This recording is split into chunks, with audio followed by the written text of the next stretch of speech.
We're rolling, so whenever you're ready. The show was written in over quite a short period, in a kind of frenzied kind of state.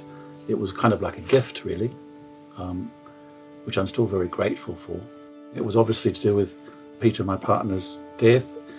I was interested in what was real and what wasn't real because I was trying to think back at my life with Peter, and it started feeling like it wasn't really a reality. It felt like that old life was something I just dreamt up, and which was quite a disturbing feeling, but it kind of was, I thought, an interesting thing to try to understand. I gave Bruce that brick.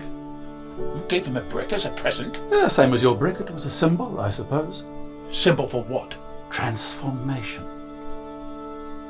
It's not like a normal kind of narrative story. I think it also depends a lot on where you are in your life as well. It affects you in different ways. It's affected me in different ways each time I've done it in a different way.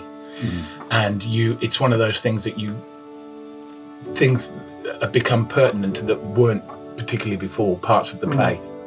I spend a lot of time now back in the past. My theatre of recollections, I call it, but really, that's all I live for, waiting every night for sleep so the show can start. Funnily enough, George's sort of character often sits outside of, he's very much an observer in the play. It's called To Poor George, do you remember it? Yeah, some play I did way back in 2016. Well, it's a little bit of a rewrite, actually, because it's for radio, so there's a few little changes that you might notice as you go.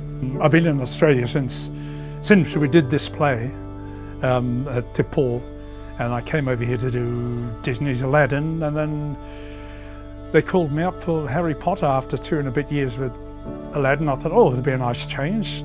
Yeah, so I ended up doing that, and then we had the big stop and way back in March, and no, it wasn't a very good time for me. For the first time in my whole life, in my whole career, I was out of work, and so it was such a nice surprise when this came out of the blue. His role in the piece is like a shapeshifter, and what could be more shapeshifting than having a virtual actor on the other side in Australia coming in, so the play's still working. The stars have fallen to earth. Watch as the waves arrive one after another.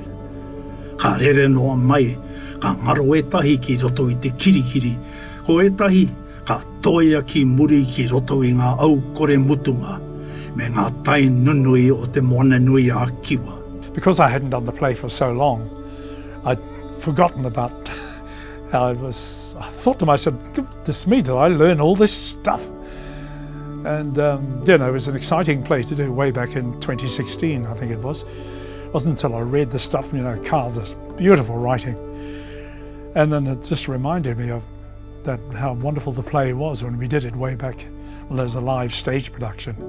There's a potential at the end where the audience sometimes just sits in the work. I've had people come up to me afterwards, 30 seconds after the show, and if whatever, just hugged me or have managed to get the word beautiful out.